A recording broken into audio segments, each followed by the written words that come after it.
Olá, meus amigos, sejam muito bem-vindos a mais um vídeo nosso aqui no canal. Hoje entraremos no detalhe do fundo BBIG11.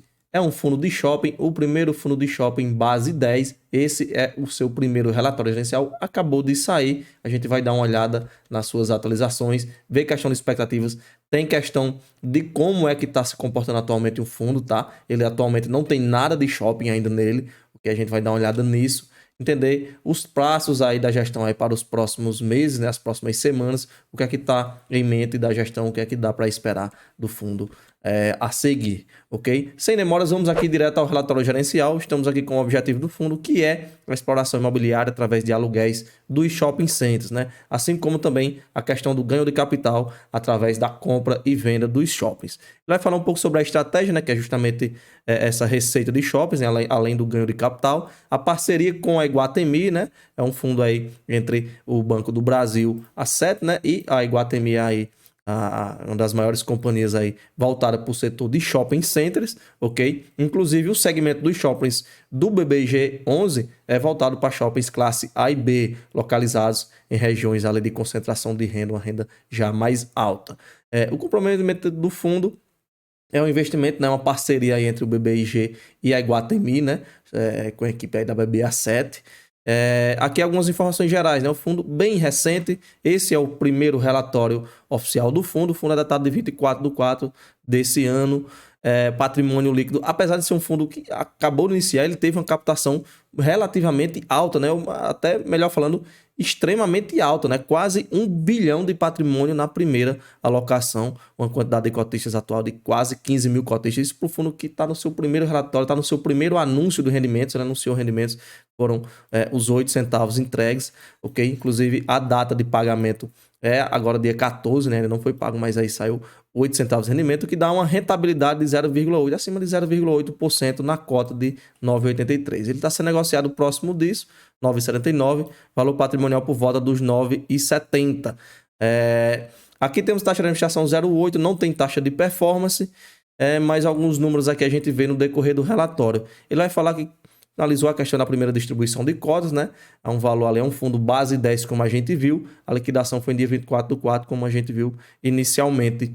Ele vai citar a questão da expressiva quantidade de cotistas, né? Que eu até citei. É um número muito alto de cotistas. Hoje a gente tem fundos aí que tem mais de ano em funcionamento da Bolsa e não tem a quantidade de cotistas que o BBIG tem em apenas um mês, praticamente de vida, né? 24/4, né?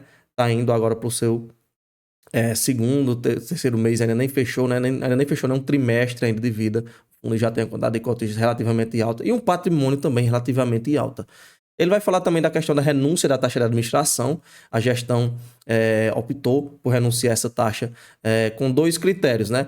Ou o limite de 3 meses, né? E aí volta a ser pago, a ser debitada a taxa de administração, ou após toda a alocação do recurso, que a gente vai ver mais à frente como é que está essa situação, que ainda está zerada, né? A gente vai ver mais à frente, está com patrimônio investido em crise, como veremos à frente, e após, ou o que vencer primeiro, né? Ou os 3 meses, ou ele locar todo esse valor em shoppings, né? E aí, a partir disso, seria então cobrada a taxa de administração. Questão de liquidez bem pequena, 137 mil reais negociados por dia, né? Bem abaixo daquele 1 milhão que a gente tem como valor base, já é esperado uma liquidez pequena, até porque é um fundo novo, fundo recente. Na questão de rentabilidade, 8 centavos foram anunciados, isso vai dar um yield de 0,81, como a gente viu. E questão de patrimônio já vimos também, valor patrimonial também já vimos, 9,70. A carteira dele atualmente não tem nada de shoppings, né? Como vocês veem aqui, tem a operação compromissada com 28% de posição e CRIs com 72% aproximadamente, CRIs inclusive atrelados a CDI. Você diz, como é que é um fundo de shopping? Não tem nada, só tem CRIs, está parecendo um fundo de papel, né? Enfim, foi captado todo o recurso e aí ele está fazendo pesquisa, né? A gente vai ver isso mais à frente, vai citar, para pegar esse valor e alocar nesses shoppings, ok? Já entramos nesse detalhe. Aqui a alocação, como a gente viu, inclusive os CRIs aqui tem uma taxa média de 106% do CDI aproximadamente, as compromissadas mais ou menos aí 100% do CDI já deduzido o imposto de renda. Aqui na DRE do fundo, atualmente está como se fosse um fundo de papel, né? Mas enfim, é um fundo de shopping. A gente vai já entender o porquê desses CRIs em portfólio que ele tem até então, né? Enquanto ele está fazendo essa alocação. De receitas foi 8,53 milhões de reais, tirando as despesas, deu uma distribuição de 7,9 milhões de reais, o que equivale aos 8 centavos por cota.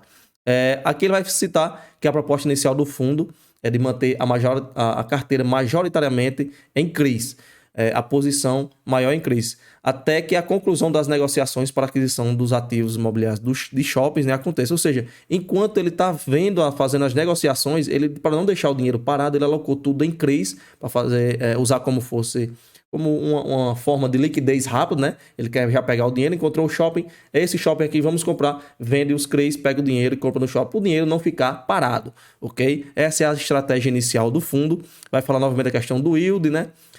Comparativo com o CDI, a questão do yield.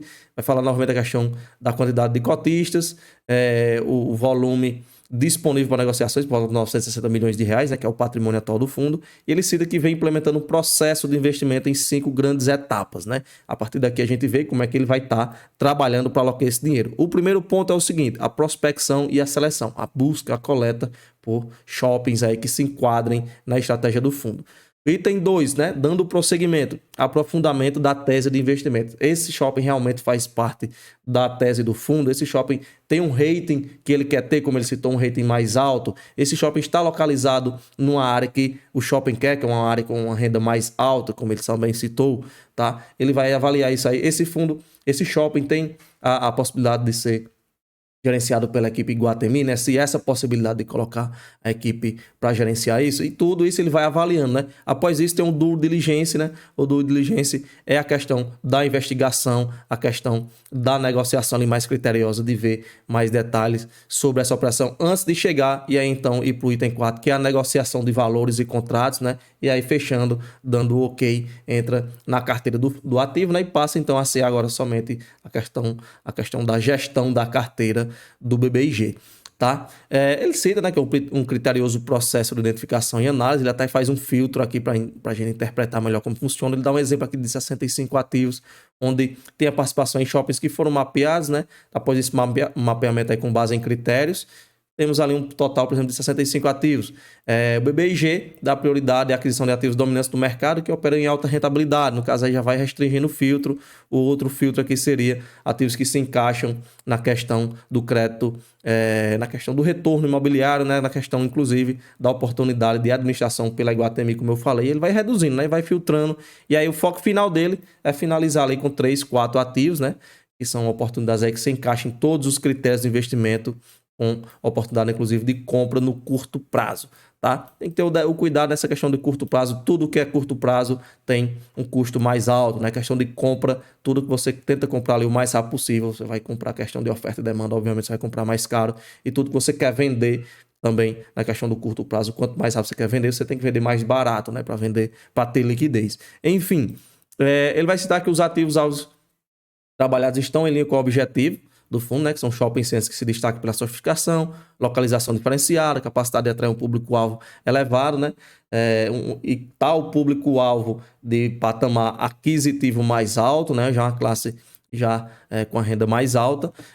Nos comentários vai citar aqui, por enquanto, faz a seleção criteriosa dos ativos, né, e está empreendendo esse dinheiro para não ficar parado enquanto faz as negociações, enquanto faz o filtro dele. Esse dinheiro está alocado em CRIs, né, e está a questão da gestão ativa para ir pontuando, para ir buscando operações além, inclusive podem até trazer um retorno, né? E até esse mês o rendimento que veio, né, foi proveniente dos CRIs que ele tem em carteira. A carteira atual dele de CRIs tem 26 ativos. A maior posição que ele tem em CRIs é de 9,7, né? Ele deve estar usando aquele patamar que a gente tem dos 10% de exposição como limite, né? E aí ele tem a maior posição de 9,7. A menor posição que ele tem em CRIs é de 1,6 e a média de 4,8% de posição em cada uma das operações que ele tem em carteira, né? Que são esses 26 ativos.